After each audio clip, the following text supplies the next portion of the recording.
سبيل الدموع سبيل مريح تنهدى يا صاحي كي تستريح.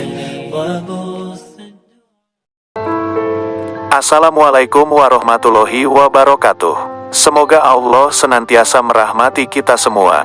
Kali ini akan dibacakan kisah dan karomah Imam Al-Ghazali. Kisah yang akan dibacakan diambil dari berbagai sumber. Nama dan kelahiran. Beliau adalah Muhammad bin Muhammad bin Muhammad bin Ahmad Al-Ghazali At-Tusi. Penyebutan namanya biasa diawali dengan nama Abu Hamid sebagai kunyah, julukan. Beliau dilahirkan pada tahun 450 Hijriah atau 1058 Masehi di kota Al-Ghazalah, sebuah kota kecil dekat kota Tus di daerah Khurasan, Iran. Pada zaman dahulu hingga sekarang daerah itu adalah pusat ilmu dan pengetahuan, sehingga tidak mengherankan jika dari sana muncul para ulama terkemuka dan ilmuwan yang disegani. Di daerah itu dimakamkan pula seorang ulama yang mulia dari ahli bait Nabi, cucu Nabi Shallallahu Alaihi Wasallam, yang bernama Imam Ali Ar-Ridha bin Musa Al-Qadim. Julukan dan popularitas. Beliau dijuluki sebagai Hujatul Islam karena jasanya yang besar di dalam menjaga agama Islam dari pengaruh ajaran bid'ah dan aliran rasionalisme Yunani, Helenisme. Beliau adalah seorang pemikir Islam sepanjang sejarah, ahli fikih, filsuf, teolog dan termasuk sufi terpopuler sepanjang masa.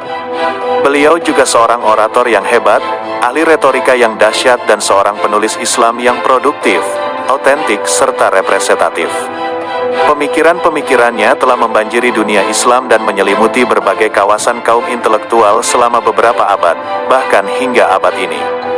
Guru beliau, Imam Al-Haramain, pernah berkata tentang dirinya saat dia masih muda belia, Al-Ghazali adalah lautan yang sangat dalam dan menenggelamkan. Julukan Al-Ghazali adalah nisbat kepada nama kota kelahirannya yaitu Al-Ghazalah. Ada pula sebagian ahli sejarah yang berpendapat bahwa nama itu dinisbatkan kepada profesi ayahnya yang bekerja sebagai pemintal wol, yang di dalam bahasa Arab disebut dengan Al-Ghazal. Keluarga dan masa kecil. Beliau dilahirkan di dalam keluarga yang soleh dan sederhana. Ayahnya adalah seorang pecinta ulama dan seorang pengabdi, berkhidmat para wali. Dia adalah orang yang sangat gemar menghadiri majelis ilmu agama, pengajian para ulama. Walaupun hidup sederhana dan seadanya, serta harus menggeluti pekerjaan sebagai pemintal wol setiap hari, dia tidak pernah melewatkan satu hari pun tanpa menghadiri majelis ilmu, baik di waktu pagi ataupun sore hari. Profesi itu tidak menghalangi kecintaannya kepada ilmu agama dan kegigihannya untuk mempunyai anak yang tinggi derajatnya. Dalam beberapa riwayat diceritakan bahwa setiap kali sang ayah menghadiri majelis ilmu atau bertemu dengan para ulama, dia selalu memanjatkan doa kepada Allah Subhanahu wa Ta'ala di dalam hatinya. Dia berkata, "Ya Allah, karuniailah aku anak-anak yang soleh seperti para ulama dan para wali itu." Dengan keikhlasan dan berkat keistiqomahan itu, maka ia mendapatkan dua anak yang kedua-duanya adalah ulama yang sangat agung dan terkemuka. Yang pertama adalah Imam Muhammad Al-Ghazali dan yang kedua adalah Imam Ahmad Al-Ghazali. Pendidikan dan perjalanan mencari ilmu. Latar belakang pendidikan Imam Al-Ghazali diawali dengan mengambil ilmu dari ayahnya sendiri. Kepada ayahnya yang soleh dan bersih hati itu dia belajar membaca Al-Quran dan dasar-dasar ilmu keagamaan yang lain. Darinya juga dia mendapatkan pendidikan akhlak yang baik. Sang ayah yang warak, hati-hati dalam hal agama, itu tidak lupa untuk selalu membawanya hadir dalam berbagai majelis para ulama guna berjumpa dengan kaum syalihin dan mendapat ilmu serta doa dari mereka, sehingga secara otomatis hal itu sangat membekas di dalam ingatannya, dan sangat berpengaruh untuk menggugah semangatnya serta membentuk kepribadiannya di masa ia dewasa. Akan tetapi, Allah berkehendak lain. Sang ayah terserang sakit yang parah. Oleh karena merasa umurnya tidak akan panjang lagi, maka segera ia memanggil seorang temannya untuk memberikan wasiat kepadanya. Dia berpesan kepada temannya itu, "Sungguh, aku sangat menyesal atas kegagalanku di dalam mencari ilmu dan aku ingin sekali mengganti kegagalan itu dengan menjadikan anak-anakku sebagai ulama. Oleh karena itu, ajari dan bimbinglah mereka. Gunakanlah seluruh harta peninggalanku untuk kebutuhan mereka selama mencari ilmu." Sepeninggal ayahnya, Imam Al-Ghazali dan saudaranya dititipkan kepada teman ayahnya tersebut. Dia bernama Ahmad bin Muhammad Ar-Razikani yang ternyata dikenal sebagai ulama sufi yang berilmu tinggi. Padanya, Imam Al-Ghazali mempelajari ilmu fikih dan beberapa dasar ilmu yang lainnya. Sayangnya, sang ulama sufi itu tidak dapat melanjutkan pengajarannya kepada sang murid. Hal itu dikarenakan harta peninggalan ayah Imam Al-Ghazali yang menjadi penopang kebutuhan mereka telah habis. Sementara sang guru adalah orang yang sangat fakir dan tidak mampu membiayai kebutuhannya. Maka, tidak ada jalan lain kecuali menitipkan Imam Al-Ghazali kepada lembaga pendidikan yang memberikan beasiswa kepada para santri dan menjamin segala kebutuhan hidup mereka. Akhirnya, dengan ide sang guru yang cerdas dan penuh rasa amanat itu, Imam Al-Ghazali masuk di lembaga pendidikan yang gratis dan menyiapkan beasiswa. Hal itu dilakukan dengan tujuan agar ia dapat belajar dengan baik dan agar kebutuhan hidupnya lebih terjamin. Hal ini pernah dikenang oleh Imam Al-Ghazali pada saat setelah menjadi ulama yang agung. Beliau berkata, "Dahulu kami mencari ilmu bukan karena ikhlas kepada Allah. Akan tetapi akhirnya, ilmu itu sendiri yang membimbing kami untuk menjadi orang yang ikhlas kepada Allah Subhanahu wa Ta'ala." Sejak kecil Imam Al-Ghazali telah menampakkan bakat yang tinggi dan kemauan yang luhur. Ia selalu belajar dengan tekun dan selalu meraih prestasi terbaik di kelasnya. Di sekolahannya itu, ia banyak belajar kepada para guru dan para ilmuwan dengan berbagai karakter dan latar belakang pemikiran yang berbeda. Akan tetapi guru yang paling ia dekati adalah Syekh Yusuf As-Sajjaj yang ternyata juga seorang ulama sufi. Setelah lulus, Imam Al-Ghazali melanjutkan pendidikannya di kota Jurjan yang saat itu juga menjadi kota pelajar dan pusat kegiatan ilmiah. Dia pergi ke sana lalu mengambil ilmu dari seorang ulama terkemuka yang bernama Syekh Abu Nasr Al-Ismaili. Darinya dan dari para ulama yang lain di kota itu, Imam Al-Ghazali mendalami berbagai cabang ilmu agama dan ilmu bahasa. Setelah dinyatakan lulus, Imam Al-Ghazali segera pulang ke kampungnya dengan membawa hasil yang menggembirakan. Imam Al-Ghazali di masa belajarnya rajin merangkum pelajaran para gurunya sehingga rangkuman itu menjadi sebuah kitab yang sangat dia sayangi. Kitab itu dia beri nama Ta'likah, rangkuman atau ringkasan berbagai keterangan. Tentang kitab Ta'likah ini, beliau memiliki pengalaman yang unik dan dapat dijadikan teladan oleh para santri dan para pelajar. Beliau bercerita, suatu ketika di tengah perjalanan, aku dan rombongan kafilah yang lain dihadang oleh para perampok. Mereka mengambil seluruh bekal dan barang kami dengan paksa sehingga tidak ada yang tersisa. Pada saat itu aku sangat khawatir dengan kitab Ta'likah yang kuletakkan di dalam tas, dan tas itu telah mereka rampas. Saat mereka pergi, aku segera mengejar mengikuti mereka untuk menyelamatkan kitab itu. Pemimpin mereka berkata kepadaku, "Pergilah pulang. Jangan mengikuti kami atau engkau akan kami bunuh." Aku berkata, "Wahai Fulan, demi Allah, aku minta, kembalikan kepadaku kitab Ta'likah itu." "Apa itu Ta'likoh?" katanya. Aku segera menjawab, "Itu adalah kitab rangkuman ilmu yang telah aku pelajari selama ini." Aku berkelana dan pergi mengembara jauh meninggalkan negara dan keluarga untuk mendapatkannya, agar dengannya aku menjadi ahli ilmu. Tolong kembalikan dia kepadaku, toh ia tidak kalian butuhkan. Mendengar ucapanku itu, tiba-tiba perampok itu tertawa seakan-akan ia mengejekku, dan karena ia tertawa, maka para perampok yang lainnya juga ikut tertawa bersamanya. Dia lalu berkata kepadaku, "Wahai pemuda, bagaimana engkau mengaku sebagai ahli ilmu bila ilmu tidak engkau hafal di dalam hatimu dan hanya engkau titipkan di dalam Ta'likah itu? Apa jadinya jika kitab itu tetap aku rampas dan tidak aku kembalikan kepadamu? Ilmumu akan hilang dan pergi darimu sebagaimana hilangnya kitab itu." Kemudian dia perintahkan para pengikutnya untuk mengembalikan kitab itu kepadaku dan mereka segera pergi meninggalkan tempat itu. Saat itu aku senang karena berhasil mendapat buku itu kembali. Akan tetapi aku tertarik dengan kata-kata raja perampok itu. Aku pikir apa yang dia ucapkan adalah benar. Ini adalah nasihat dan hikmah yang dikirim oleh Allah kepadaku melalui orang itu. Kalau begitu aku harus menghafal ilmu sehingga seandainya kitabku pergi atau hilang dariku, maka ilmu akan tetap bersamaku dan tidak hilang bersama kitab itu. Itulah kesimpulan yang kudapat di dalam hatiku. Setelah sampai di kota Tus, maka aku serius menghafalkan semua ilmu yang tertulis dalam Ta'likah itu sehingga aku berhasil menyelesaikannya dalam masa 3 tahun. Beberapa tahun kemudian Imam Al-Ghazali berangkat menuju kota Nisabur untuk masuk di Universitas An-Nidamiyah, sebuah universitas tertua sepanjang sejarah. Saat itu An-Nidamiyah dipimpin oleh seorang ulama besar bernama Imam Haramain, salah seorang tokoh mazhab Syafi'iyah dan aliran Asariyah. Melalui ulama agung ini Imam Al-Ghazali mampu menguasai ilmu fikih, ilmu usyul fikih, ilmu falsafat, ilmu mantik, ilmu teologi, ilmu retorika, dan ilmu-ilmu lainnya. Karena dinilai berbakat dan potensial juga karena ketekunan dan kesungguhannya, dia diangkat sebagai murid terdekat oleh Imam Haramain, bahkan tidak lama kemudian dia ditunjuk sebagai asisten utama olehnya. Dia dipercaya sebagai wakil Imam Haramain dalam berbagai majlis dan forum diskusi dan pada masa-masa akhir kehidupan Imam Haramain, dia ditunjuk sebagai pengganti utama di dalam memimpin An-Nidamiyah. Walaupun Imam Al-Ghazali telah menjadi ulama yang berilmu tinggi, dia tetap menggali ilmu dari Imam Haramain dan enggan berpisah dengan sang guru yang dia kagumi itu, hingga akhirnya sang guru meninggal dunia. Selama tinggal di Nisabur, Imam Al-Ghazali telah berhasil menjadi ulama yang terpandang dan terkemuka. Dia merasa bahwa perjalanannya yang panjang di dalam mencari ilmu dan menemui para ulama telah mendatangkan hasil yang baik.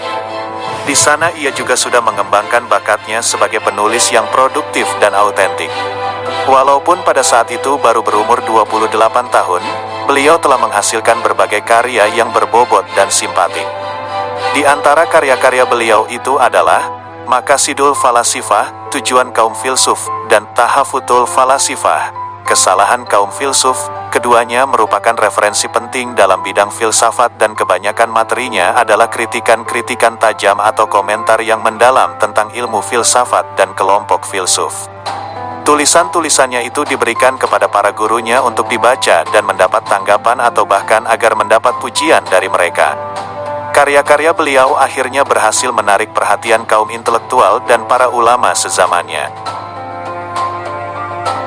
Selama belajar kepada Imam Haramain, Imam Al-Ghazali memiliki dua teman yang sangat terkemuka dan sangat dicintai oleh guru mereka. Keduanya adalah Al-Qiyai dan Al-Hawafi. Imam Haramain pernah berkata tentang mereka, Al-Ghazali adalah lautan ilmu yang dalam dan bisa menenggelamkan, mengalahkan semua lawannya. Al-Kawafi adalah api ilmu yang panas dan dapat membakar, dan Al-Qiyai adalah singa ilmu yang buas dan ditakuti.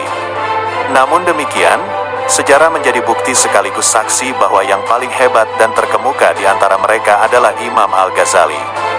Puncak keemasan ulama dunia. Setelah gurunya, Imam Haramain meninggal dunia pada tahun 1085 Masehi. Imam Al-Ghazali meninggalkan kota Nisabur menuju kota Baghdad untuk memenuhi undangan Perdana Menteri yang bernama Nizamul Mulk, pendiri pertama An-Nidamiyah. Setelah saling kenal dan bertatap wajah, dan setelah melihat berbagai keilmuan Imam Al-Ghazali, sang Perdana Menteri meminta kepada Imam Al-Ghazali untuk bersedia tinggal di Muaskar, maka Imam Al-Ghazali menerima permintaannya. Muaskar pada zaman itu adalah tempat pemukiman Perdana Menteri, pembesar-pembesar kerajaan, orang-orang terkaya dan para ulama atau intelektual yang terkemuka. Di tempat ini, Imam Al-Ghazali menghadiri pertemuan-pertemuan ilmiah atau forum-forum diskusi yang secara rutin diadakan di dalam istana Nizamul Mulk. Melalui forum inilah kemasyhurannya semakin meluas dan keilmuannya semakin diakui oleh para ulama yang lain. Kecerdasan, keilmuan, kekuatan hafalan dan keluasan wawasannya menjadikan para ulama semakin kagum kepadanya. Apalagi jika beliau berdebat atau berdiskusi dengan lawan, beliau tampak seperti lautan yang gelombangnya menakutkan. Kritiknya pedas, argumentasinya tajam, ingatannya kuat dan retorikanya penuh daya tarik. Semua itu menjadikan beliau sebagai ulama yang paling diutamakan dan paling dihormati, sehingga diriwayatkan bahwa beliau mengadakan sebuah majelis diskusi dan pertemuan ilmiah yang hanya boleh dihadiri oleh para ulama terkemuka. Di dalam majelis itu terdapat 300 ulama besar yang duduk bersimpu di hadapannya untuk mengambil ilmu darinya atau mengajukan pertanyaan kepadanya. Ini adalah kebanggaan dan kemuliaan puncak seorang ulama di zaman itu. Kepandaian dan kepiawaian Imam Al-Ghazali menjadikan Perdana Menteri semakin terpikat dan tertarik kepadanya. Dia semakin meminta Imam Al-Ghazali untuk selalu dekat dengannya dan mendukung langkahnya. Akhirnya beliau diangkat sebagai penasihat kerajaan dan guru besar Universitas An-Nidamiyah Pusat pada tahun 1090 Masehi. Ini merupakan puncak keemasan Imam Al-Ghazali dalam meraih kehormatan dan prestasi duniawi. Dan inilah yang menjadikannya semakin populer serta semakin dikagumi. Akan tetapi semua itu tidak berjalan lama. Beliau menikmati puncak keemasan itu hanya sekitar 5 tahun saja. Beliau segera mengundurkan diri dan meninggalkan semua kehormatan duniawi. Ada panggilan hati dan suara nurani atau bisikan rahmani yang datang dengan kekuatan penuh. Seakan suara itu mengajak dirinya meninggalkan segala kehormatan duniawi untuk meraih kehormatan ukhrawi yang hakiki. Perubahan besar itu terjadi permulaannya pada tahun 1095 Masehi. Tasawuf adalah jalan kaum pilihan. Suatu ketika Imam Al-Ghazali sedang menyampaikan nasihat kepada para ilmuwan dan para intelektual dalam sebuah majlis. Tiba-tiba adik beliau yang dikenal sebagai seorang wali dan ulama sufi yang berilmu tinggi datang menghampiri beliau. Dia lalu melantunkan bait-bait puisi, "Engkau perintah mereka untuk giat beribadah, tetapi justru engkaulah teladan yang lemah. Engkau lihai menyampaikan ilmu, namun jauh dari hidayah. Engkau pandai memberi nasihat, tapi tidak mendapat ibrah. Wahai batu penajam pisau, sampai kapan engkau hanya membuat pisau tajam, akan tetapi engkau tetap tumpul." Puisi ini keluar dengan dorongan rasa ikhlas yang kuat sehingga mampu menembus hati Imam Al-Ghazali yang paling dalam dan mampu menggugah kesadarannya tentang kebenaran hakiki yang harus dicari dan tarikah al-haq yang segera harus dia jalani. Sejak kejadian ini, Imam Al-Ghazali seringkali merenung dan menyendiri. Ketika itu kehidupannya goncang karena keraguan yang meliputi dirinya. Apakah semua yang telah diraih ini adalah kemuliaan yang benar? Apakah jalan yang selama ini dia tempuh adalah kebenaran yang sesungguhnya? Apakah tujuan dan gaya hidup yang selama ini dia ikuti sudah benar atau mungkin justru sangat salah? Kalau memang benar, kenapa jasad malas beribadah? Mengapa hati masih jauh dari Allah? Manakah rasa takut kepada Allah dan manakah rasa khawatir kepada nasib akhir di hari kiamat? Di mana sifat kehati-hatian dalam berinteraksi dengan Allah? Bagaimana rasa kedekatan dengan Allah dan seperti apa rasa cinta kepadanya? Pertanyaan-pertanyaan dan berbagai perasaan ragu di atas membuat Imam Al-Ghazali semakin bingung dan goncang. Siang dan malam beliau resah dan tidak tenang. Hal itu menyebabkan beliau sulit tidur di malam hari atau beristirahat di siang hari. Bahkan membuat beliau banyak diam menyendiri dan tidak lagi semangat menghadiri forum ilmiah yang biasa ia jalani. Kegoncangan jiwa ini lama sekali menimpa beliau. Pada saat itu beliau sering menyendiri dan merenung tentang perjalanan hidupnya selama ini, sambil memohon hidayah dari Allah Subhanahu wa Ta'ala, Zat yang Maha Memberi Petunjuk. Muhasabah dan tafakur dia lakukan siang dan malam, hingga akhirnya beliau menerima petunjuk dari Allah Subhanahu wa Ta'ala. Imam Al-Ghazali mulai tidak yakin kepada pengetahuan yang dihasilkan melalui pancaindera sebab pancaindera seringkali salah atau berdusta, di samping dia juga bersifat fana dan sangat melelahkan. Beliau kemudian mencoba meletakkan kepercayaannya kepada pengetahuan akal, tetapi ternyata ia juga tidak memuaskan, justru ia semakin kebingungan dan kebuntuan. Karena ternyata akal adalah penghalang hati untuk mengenal Allah Subhanahu wa Ta'ala atau untuk mendekat kepadanya. Pada akhirnya, Imam Al-Ghazali merasa harus kembali kepada jalan para nabi serta para sahabatnya, yaitu menempuh jalan kehidupan yang zuhud, tidak cinta dunia, dan wara, menjauhi hal-hal yang samar, serta memaksa diri untuk mematikan segala dorongan hawa nafsu yang diterangkan di dalam ilmu tasawuf. Beliau mulai yakin bahwa tasawuflah yang dapat menghilangkan segala keraguan dan kegalauan yang melanda jiwanya, dan dengan ilmu membersihkan hati itulah dia akan mendapatkan keyakinan yang benar. Mujahadah dan riyadah. Setelah kebimbangan yang lama, akhirnya Imam Al-Ghazali mendapatkan sebuah keyakinan bahwa dia harus membawa dirinya keluar dari Baghdad dengan meninggalkan segala kenikmatan dan kesenangan duniawi untuk menuju Allah Subhanahu wa Ta'ala. Maka pada tahun 1095 beliau mengundurkan diri dari semua profesi dan jabatannya dan kemudian pergi mengembara dari satu tempat ke tempat yang lain, dari satu kota ke kota yang lain dan dari satu negara ke negara yang lain. Selama 10 tahun beliau hidup sebagai sufi yang zuhud dan melanggengkan tirakat serta mujahadah nafsu dengan kesungguhan hati. Setiap saat beliau selalu melakukan pembersihan kolbu dari segala penyakit dan mengosongkan hati dari selain zikir kepada Allah Subhanahu wa Ta'ala. Awalnya dia menuju Damaskus, Suriah, untuk beritikaf di menara Masjid Jami Umawi. Kesibukannya hanya zikir, ibadah, puasa, qiyamul lail, menziarahi kubur Nabi Ibrahim alaihi salam dan mengekang hawa nafsu dari segala syahwat dan keinginannya. Semua itu dia lakukan dalam keadaan menyamar sebagai orang biasa yang tidak dikenal. Setelah 2 tahun tinggal di sana, beliau pergi menuju Palestina untuk beribadah dan beritikaf di Masjid Al-Aqsa. Setelah beberapa lama di sana, hati beliau tergerak oleh kerinduan yang dahsyat kepada kota Mekah dan kota Madinah. Maka beliau pergi ke sana guna melakukan ibadah haji dan menziarahi makam Nabi Muhammad sallallahu alaihi wasallam. Kemudian beliau terbawa rasa rindu kepada kampung halaman dan tempat kelahiran. Maka setelah selama 10 tahun berkelana, beliau pulang kembali ke kota Tus pada tahun 1105 Masehi. Kepulangan Imam Al-Ghazali sangat mengejutkan penduduk kota Tus, Khurasan dan Baghdad. Namun mereka lebih terkejut lagi dengan Imam Al-Ghazali yang baru dan berbeda dengan Imam Al-Ghazali yang dahulu. Sekarang beliau adalah seorang Imam Al-Ghazali yang wali dan sufi sejati. Berita tentang kepulangan Imam Al-Ghazali juga terdengar oleh Perdana Menteri, para pembesar kerajaan dan para ulama. Mereka lalu datang dan berkunjung kepada beliau seraya meminta kepada beliau agar bersedia memimpin An-Nidamiyah di kota Nisabur. Pada saat itu beliau menjawab, "Aku ingin lebih banyak beribadah. Sebaiknya tunjuk saja orang yang lain." Mereka menjawab, "Tidak boleh engkau menyimpan ilmu sementara kaum muslimin sangat membutuhkannya." Oleh karena tuntutan dan permohonan semakin banyak dan terus meluas, maka akhirnya beliau menerima jabatan itu untuk kedua kali. Akan tetapi tugas itu tidak lama dijalankannya. Hanya beberapa saat saja beliau memimpin, kemudian meninggalkannya dan segera kembali ke kota Tus. Pada masa-masa akhir hidupnya di kota Tus, Imam Al-Ghazali hidup sebagai sufi yang mantap.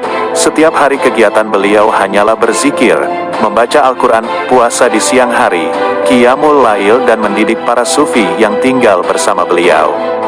Di sana beliau mendirikan sebuah zawiyah, pesantren kaum sufi untuk suluk dan bertirakat, dan sebuah halakoh untuk membantu para santri yang ingin menimba ilmu. Zawiyah dan halakoh itu beliau pimpin sendiri sampai akhir hayat beliau. Guru dan panutan. Sebagaimana yang tertera di atas, Imam Al-Ghazali telah mengambil ilmu dari para ulama dan para wali di zamannya.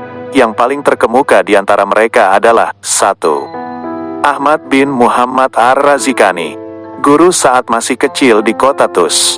Beliau ahli fikih dan tasawuf. 2. Abu Nasr Al-Ismaili, guru saat belajar di kota Jurjan. 3. Abul Ma'ali Imam Haramain, guru saat belajar di kota Nisabur dan merupakan guru yang paling berjasa di dalam membentuk intelektualitasnya. 4. Yusuf As-Sajjaj, guru saat belajar di sekolah kota Tus. 5. Imam Muhammad Al-Faramidi, salah seorang murid terkemuka Imam Al-Qushairi, salah satu tokoh sufi. Darinya Imam Al-Ghazali belajar ilmu tasawuf dan praktek pengamalannya. 6. Abu Sahal Al-Hafshi. 7. Abul Fat Al-Hakimi. 8. Abdullah bin Muhammad Al-Hawari. 9. Muhammad bin Yahya As-Sujai. 10. Al-Hafiz Umar Ad-Dagistani. 11. Nasr bin Ibrahim Al-Maqdisi. Kepada 6 guru terakhir ini Imam Al-Ghazali mempelajari berbagai ilmu tentang hadis dan sejarah. Komentar para ulama tentang sosok Imam Al-Ghazali. Ungkapan para ulama syariat. 1. Imam As-Subki, seorang pemimpin ahli hadis dan fikih berkata, beliau adalah seorang imam yang mulia dan merupakan singa ilmu yang sangat disegani. Beliau dijuluki Hujatul Islam karena telah mematikan api fitnah yang dinyalakan oleh kaum ahli bid'ah dan telah menjernihkan Islam dari berbagai paham yang sesat. 2. Imam Manawi, pakar usyul fikih dan hadis berkata, beliau adalah lautan ilmu yang lebih dalam dari seluruh lautan dunia, beliau adalah permata yang lebih indah dari seluruh permata dunia dan beliau adalah seorang yang berilmu tinggi, bahkan lebih tinggi dari langit yang paling tinggi.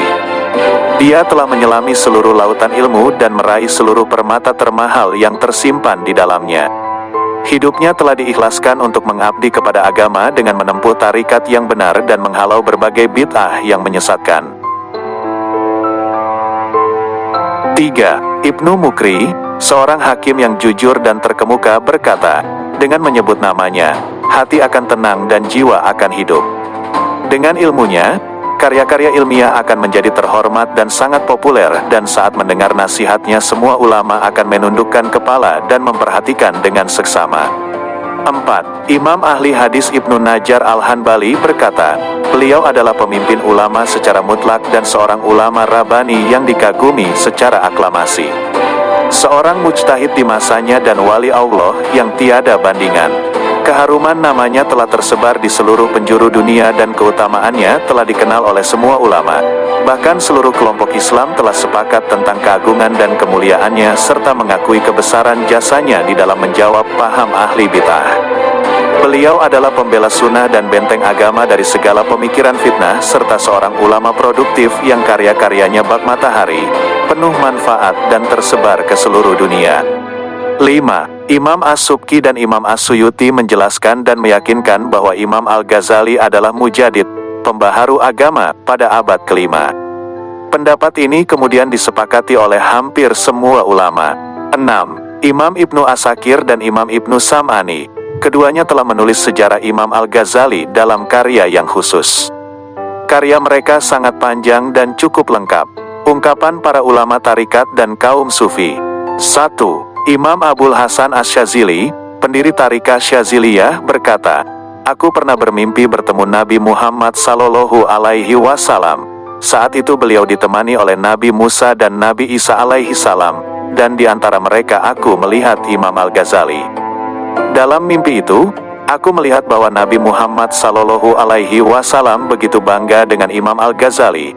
Beliau berkata, wahai Nabi Musa dan Nabi Isa, adakah di antara umat kalian seseorang yang sehebat orang ini? Maksudnya Al-Ghazali. Keduanya lalu menjawab, tidak ada.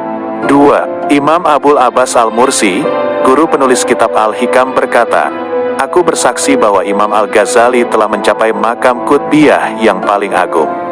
Peringkat tertinggi seorang wali menurut istilah para sufi. 3. Imam Ibnu Arabi, sufi ternama dan kontroversial ini berkata, beliau adalah pemimpin ahli tarikat dan panutan besar bagi mereka.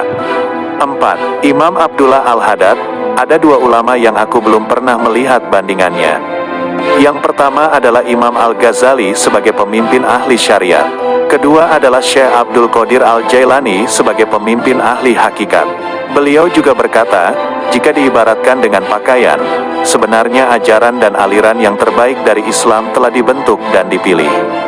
Kainnya oleh Imam Al-Ghazali lalu digunting serta diserasikan oleh Imam Al-Jailani dan Imam Asy-Syarani, kemudian aku yang telah menjahitnya hingga siap dipakai. Siapakah yang telah siap memakai dan mengamalkannya?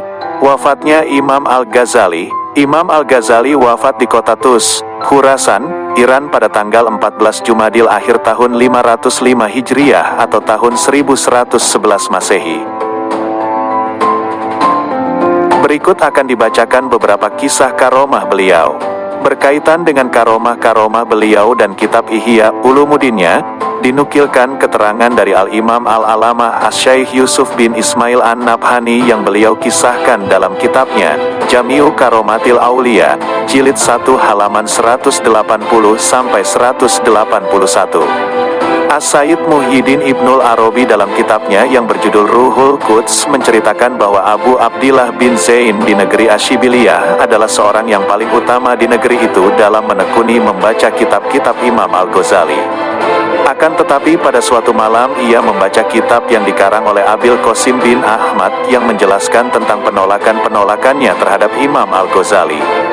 Maka seketika matanya buta dan seketika itu pula ia sujud kepada Allah dengan penuh iba serta bersumpah tidak akan membaca kitab karya Abil Qasim bin Ahmad untuk selamanya, dan bersumpah pula untuk membuang kitab tersebut.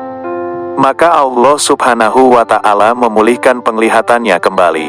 Sayyidi Imam Muhyiddin Ibnul Arabi telah menuturkan bahwa kisah ini juga merupakan karomah bagi Abu Abdillah bin Zain supaya memperhatikan kebenaran kitab Ihya Ulumuddin tersebut dan sebagai peringatan baginya dari Imam Al-Ghazali dan semua wali-wali Allah lainnya. Imam Al-Munawi berkata, sebagian dari karomah-karomah Imam Al-Ghazali yang diriwayatkan oleh Imam Al-Yafi dari Ibnul Mailik, dari Imam Yaqut Al-Arsi, dari Imam Abul Abbas Al-Mursi, dari Imam Abil Hasan Asy-Syadzili, dari Syekh Ibnul Herozim, bahwa Syekh Ibnul Herozim keluar menemui murid-muridnya dengan membawa sebuah kitab. Lalu ia berkata kepada murid-muridnya, tahukah kalian kitab apa ini? Murid-muridnya menjawab, itu kitab Ihya. Sebelum ini, Syekh Ibnul Herozim pernah mencaci maki Imam Al-Ghazali dan melarang muridnya membaca kitab Ihya. Kemudian beliau membuka bajunya di hadapan murid-muridnya dan ternyata pada tubuhnya terdapat bekas pukulan cambuk. Ia berkata pada murid-muridnya, aku bermimpi Imam Al-Ghazali datang kepadaku dan mengajakku mendatangi Rasulullah Shallallahu Alaihi Wasallam. Lalu Imam Al-Ghazali berkata, wahai Rasulullah, orang ini, Ibnul Herozim, menyangka bahwa aku mengatakan sesuatu yang tidak pernah engkau katakan. Kemudian Rasulullah memerintahkan agar memukulku, dicambuk, maka dicambuklah aku. Sebagian dari karomah Imam Al-Ghazali adalah, telah berkata Al-Arif Asy-Syadzili, dalam tidurku, aku melihat Rasulullah Shallallahu Alaihi Wasallam membanggakan Imam Al-Ghazali kepada Nabi Isa dan Nabi Musa. Rasulullah berkata, apakah ada pada umat kalian berdua yang seperti Al-Ghazali? Nabi Isa dan Nabi Musa menjawab, tidak ada. Al-Arif Al-Kabir Al-Yamani Ahmad As-Sayyad melihat pintu-pintu langit terbuka. Serombongan malaikat turun dengan pakaian warna hijau dan kendaraan. Kemudian mereka berhenti di atas kepala sebuah pusara seraya mengeluarkan seseorang dari dalam pusara tersebut lalu membawanya naik ke langit, dari langit ke langit hingga melewati langit seluruhnya. Setelah melewati langit dibukalah 70 hijab. Ahmad As-Sayyad berkata, aku merasa sangat takjub dengan apa yang aku lihat dan ingin mengetahuinya. Maka tiba-tiba ada yang berkata kepadaku, orang ini adalah Al-Ghazali. Dan aku, Ahmad As-Sayyad, tidak mengerti sampai di mana puncak ketinggian pendakiannya. Dalam risalah kecil yang disusun oleh Syekh Kiai Haji Muhammad Jamaluddin Ahmad, Tambak Beras Jombang, yang berjudul Dua Figur Tokoh Agung, Pemimpin Kelompok-Kelompok Ahlus Sunnah wal Jamaah dalam bidang tasawuf, Al-Imam Al-Ghazali dan Asy-Syaikh Abul Qasim Junaid Al-Baghdadi, halaman 33, juga menceritakan sebagian karomah Imam Al-Ghazali. Ini adalah kisah lengkapnya sebagaimana yang dituturkan Imam Al-Yafi'i dari Ibnul Mailik, dari Imam Yaqut Al-Arsi, dari Imam Abul Abbas Al-Mursi, dari Imam Abil Hasan Asy-Syadzili, dari Syekh Ibnul Herozim sebagaimana berikut. Al-Imam Al-Yafi'i, penyusun kitab Raudlur Royahin fi Hikayatis Sholihin, menyebutkan pula bahwa Asy-Syaikh Al-Imam Al-Kabir Abul Hasan Ali bin Hirozim, seorang ahli fikih yang tersohor di negeri Al-Maghribi, pernah mengingkari dengan pengingkaran yang amat sangat terhadap kitab Ihya Ulumuddin, padahal ia adalah seorang yang ditaati masyarakat dan didengar ucapan-ucapannya. Ia memerintahkan agar semua naskah kitab Ihya yang telah dimiliki oleh masyarakat agar dikumpulkan di Masjid Jami dan ingin membakarnya pada hari Jumat. Tiba-tiba pada malam Jumat itu pula ia bermimpi masuk ke dalam Masjid Jami dan di dalam masjid itu ia bertemu Rasulullah Shallallahu Alaihi Wasallam, Abu Bakar dan Umar Ibnul Khattab dan Imam Al-Ghazali yang berdiri di hadapan Rasulullah Shallallahu Alaihi Wasallam. Ketika Imam Ibnu Hirozim datang, Al-Imam Al-Ghazali berkata, wahai Rasulullah, inilah orang yang memusuhi saya. Kalau sesuatu yang benar itu seperti yang dikatakan orang ini, maka aku akan bertaubat kepada Allah. Dan apabila sesuatu yang aku peroleh itu adalah sesuatu yang berasal dari barokahmu dan mengikuti jejakmu, maka ambilkan hakku untukku dari musuhku. Kemudian Rasulullah Shallallahu Alaihi Wasallam mengambil kitab Ihya dan membukanya halaman per halaman, lembar per lembar dari awal sampai akhir. kemudian bersabda, "Ini adalah sesuatu yang baik." Kemudian Rasulullah memberikannya kepada Abu Bakar As-Siddiq radhiyallahu anhu. Setelah melihat kitab itu, Abu Bakar menganggap bahwa kitab itu baik sekali. Kemudian berkata, "Demi Allah yang mengutusmu dengan hak, kitab ini adalah sesuatu yang baik." Kemudian Abu Bakar memberikan kitab itu kepada Umar Al-Faruq radhiyallahu anhu, gelar Umar bin Khattab. Setelah memperhatikannya, ia memujinya dan mengatakan seperti apa yang dikatakan Abu Bakar As-Siddiq. Kemudian Rasulullah Shallallahu Alaihi Wasallam memerintahkan agar baju Ibnul Hirozim dilepas dan dipukul diberi sanksi seperti sanksinya orang yang berbuat bohong. Kemudian baju Ibnul Hirozim dilepas dan dipukul dengan cambuk. Ketika pukulan cambuk mencapai hitungan 5 kali pukulan, Abu Bakar As-Siddiq memberi pertolongan kepadanya seraya berkata kepada Rasulullah Shallallahu Alaihi Wasallam, "Ya Rasulullah, barangkali ia menduga bahwa kitab Ihya itu bertentangan dengan sunnahmu, akan tetapi ia keliru dengan dugaannya." Setelah Imam Al-Ghazali mendengar syafaat, pertolongan Abu Bakar kepada Ibnul Hirozim, Abu Bakar radhiyallahu anhu, Imam Al-Ghazali, rela dan mau menerima permintaan Abu Bakar itu. Setelah Ibnu Hirozim bangun dari tidurnya, ia melihat bekas pukulan-pukulan cambuk di punggungnya dan memberitahukan kepada murid-muridnya dan bertaubat kepada Allah Subhanahu wa Ta'ala serta memohon ampun dari kesalahannya. Akan tetapi bekas pukulan cambuk itu dirasakan sakitnya dalam waktu yang sangat lama, sehingga dia bertadoru, menghibah kepada Rasulullah Shallallahu Alaihi Wasallam sampai ia bermimpi bertemu Rasulullah Shallallahu Alaihi Wasallam masuk rumahnya dan mengusap punggungnya dengan tangannya yang mulia. Seketika itu ia sembuh dengan izin Allah Subhanahu wa Ta'ala. Setelah itu Ibnu Hirozim selalu mutola'ah kitab Ihya Ulumuddin sehingga Allah membuka hatinya dan ia memperoleh makrifat billah dan menjadi pembesar masyayikh ahli ilmu lahir dan batin. Imam Ghazali memiliki banyak gelar, diantaranya adalah Hujatul Islam, Pembela Islam, Zainuddin, Hiasan Agama, Bahrun Mugrik, Samudera yang menghanyutkan, dan masih banyak lagi. Kehidupan Imam Ghazali sangatlah jauh dikatakan cukup, tapi beliau tetap bersabar dalam menghadapinya. Di bawah bimbingan seorang sufi, Imam Ghazali tidak menyia-nyiakan kesempatan untuk mendapatkan pendidikan sebanyak-banyaknya. Imam Ghazali belajar agama pada Syekh Ahmad bin Muhammad Raskafi dan setelah merasa cukup belajar dengannya, beliau pergi melanjutkan mencari ilmu ke Jurjan. Imam Ghazali kemudian belajar dari Abu Nars Ismaili dan setelah lulus studi di Tus dan Jurjan itu, Imam Ghazali melanjutkan pendidikannya di Naisabur dan bermukim di sana. Kemudian beliau belajar dengan Syekh Al-Juwani yang dikenal dengan gelarnya Imamul Haramain, seorang ulama terkenal dengan ilmunya yang dalam. Dari Imamul Haramain inilah Imam Ghazali belajar tentang ilmu kalam, ilmu usyul, mazhab fiqh, retorika, tasawuf, dan filsafat. Pada tahun 1091 Masehi 484 Hijriah, setelah beberapa tahun belajar dengan beliau, Imam Ghazali diangkat menjadi guru besar di Universitas Nidamiyah Baghdad. Kemudian Imam Ghazali diam-diam meninggalkan Baghdad menuju Syam karena ingin menenangkan diri dari keraguan dan kegundahan hatinya. Selanjutnya setelah dari situ perjalanannya dalam menimba ilmu dan menghasilkan karya terus berlangsung. Namun, beliau tak akan pernah lupa, begitupun setiap orang yang mengenalnya, bahwa guru awalnya di dunia tasawuf adalah seorang tukang sol sepatu bernama Syekh Al-Uski Al-Khurazi. Imam Ghazali berguru dengan ulama tersebut direkomendasikan oleh saudara kandungnya yang bernama Ahmad. "Saya ingin belajar kepada Tuan," kata Imam Ghazali ketika bertemu dengan Syekh Al-Uski. "Bisa jadi engkau tidak akan kuat menerima perintah-perintahku jika engkau belajar kepadaku," jawab Syekh Al-Uski. Kemudian Imam Ghazali menjawab, "Insya Allah saya kuat menerima perintah." Mendengar tekad itu, Syekh Al-Uski kemudian berkata, "Baiklah kalau begitu. Maka sekarang bersihkan lantai ini." Kemudian beliau hendak membersihkan lantai itu dengan sapu. Namun sebelum dimulai, Syekh meminta supaya Imam Ghazali membersihkan kotoran di lantai menggunakan tangan. Imam Ghazali memenuhi perintah gurunya tersebut tanpa protes dan langsung mengerjakannya dengan bersungguh-sungguh. Karena kotorannya cukup banyak, Imam Ghazali terlihat berhati-hati dan menghindari kotoran dan Syekh Al-Uski melihat itu. kemudian menyuruhnya untuk membersihkan semua itu menggunakan bajunya. Tanpa banyak melawan, Imam Ghazali menurut dan mengerjakannya dengan tulus. Saat akan memulai, tiba-tiba Syekh melarang dan memerintahkannya untuk pulang. Imam Ghazali tetap menurut dan tanpa sadar ia tiba-tiba merasakan telah mendapatkan ilmu yang begitu banyak dari Syekh.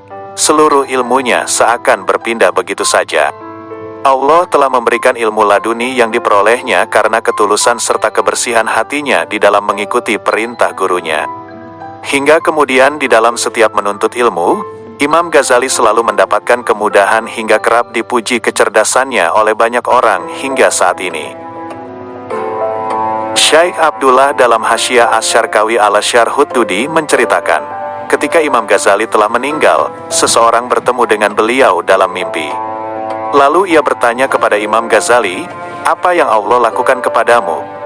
Imam Ghazali menjawab, "Allah mendirikanku di hadapannya." Lalu Allah bertanya, "Bekal apa yang engkau bawa untuk menghadapku?" Lalu Imam Ghazali menyebutkan satu persatu kebaikan yang pernah ia lakukan. Kemudian Allah berfirman, "Sesungguhnya, dari sekian banyak kebaikan yang engkau lakukan, tidak ada satupun yang aku terima. Tidak ada satupun yang dapat memberikan manfaat kepadamu pada hari ini dan yang dapat menjadi sebab engkau masuk surga. Kecuali satu hal, yakni ketika engkau sedang menulis, lalu seekor lalat yang kehausan hinggap pada pena yang sedang kau gunakan. Kemudian kau biarkan lalat tersebut untuk minum hingga ia merasa puas tanpa mengganggu dan mengusiknya. Rasa sayangmu kepada lalat tersebut mengundang ridaku padamu dan dengan rida itulah engkau kumasukkan ke dalam surga." Di lain waktu ketika sholat, Imam Ghazali menjadi imam dan adiknya menjadi makmum. Namun, Syekh Ahmad, adik Imam Ghazali memilih mufarakah, memisah diri dari imam. Setelah sholat kemudian imam bertanya mengapa ia mufarakah, padahal syarat maupun rukun dalam sholat tidak ada yang salah atau terlewati. Kemudian Syekh Ahmad menjawab, "Saat aku sholat, aku melihat tubuhmu berlumuran darah. Karena darah itu, aku menganggapmu batal, maka aku memisah diri darimu." Seketika Imam Ghazali ingat bahwa ketika salat beliau memikirkan bab fikih tentang haid. Kemudian Imam Ghazali yang penasaran bertanya pada adiknya tentang kemampuannya dalam melihat seperti itu. Akhirnya, setelah mengalami kegelisahan-kegelisahan dalam beberapa waktu, Imam Ghazali memutuskan untuk melakukan uzlah, memisahkan diri dari halayak ramai guna mencari ilmu yang hakiki. Beliau mengunjungi beberapa tempat, Mekah, Syam, dan Damaskus. Dari uzlah terakhirnya dan yang terlama, Damaskus, inilah beliau menulis sebuah masterpiece, Ihya Ulumuddin, di mana mahakarya tersebut memuat isi yang memadukan antara ilmu tasawuf dengan fikih. Karena saat itu selain cendekiawan, beliau telah menjadi sufi. Namun, setelah ia menjadi sufi, beberapa orang meragukan kecendekiawanan beliau. Menganggap bahwa keintelektualannya pasti tidak sama seperti sebelum beliau menjadi sufi. Hingga suatu ketika para ulama melakukan pengetesan terhadap beliau untuk mendeteksi kesohihan sebuah hadis. Karena kompetensinya yang sudah menjadi sufi, alhasil beliau memiliki cara tersendiri dalam mendeteksi hadis tersebut, yakni dengan menciumnya. Jika wangi maka itu adalah hadis sohih, dan sebaliknya. Ada kisah masyhur di kalangan komunitas pecinta Mbah Soleh Darat, Kopi Soda, Semarang tentang Mbah Soleh Darat dan Imam Al-Ghazali. Ketika sedang menulis kitab Munjiyat Metik saking Ihya Ulum Al-Din, Mbah Kiai Soleh Darat ditemani Imam Al-Ghazali secara langsung dan nyata. Saat itu, para santri menerima tamu dengan pakaian ala Arab. Tamu ini diterima dengan baik oleh para santri dan dipersilahkan menuju ruang pribadi Mbah Kiai Soleh Darat. Dari kejauhan, para santri mendengarkan sayup-sayup suara dan pembicaraan antara Mbah Kiai Soleh Darat dan tamunya dengan berbahasa Arab. Perbincangan antara keduanya sampai larut malam. Para santri ternyata masih tetap berjaga di asrama. Sampai begitu larut malam, tamu itu baru pamit pulang. Para santri melihat Mbah Kiai Soleh Darat mengantarkan tamu itu dengan penuh hormat. Sampai tamu itu kemudian pergi di kegelapan malam, para santri memberanikan diri untuk bertanya tentang tamu yang tak pernah dikenal itu. Mbah Kiai Soleh Darat menjelaskan bahwa tamu itu adalah Imam Al-Ghazali. Kedatangannya untuk merestui Mbah Kiai Soleh Darat yang sedang menulis kitab tasawuf yang bersumber dari kitab Ihya Ulumuddin. Para santri yang berjaga malam itu kaget, seolah tak percaya mereka bisa bertemu Imam Al-Ghazali. Padahal, Imam Al-Ghazali sudah wafat ratusan tahun. Itulah karomah Imam Al-Ghazali, sekaligus karomah Mbah Kiai Soleh Darat. Keduanya adalah kekasih Allah yang dikaruniai banyak hal dalam hidup. Mbah Kiai Soleh Darat juga menganjurkan para santrinya untuk tawasul dengan Imam Al-Ghazali sehingga dimudahkan Allah dalam ngaji kitab tasawuf, khususnya kitab Ihya Ulumuddin.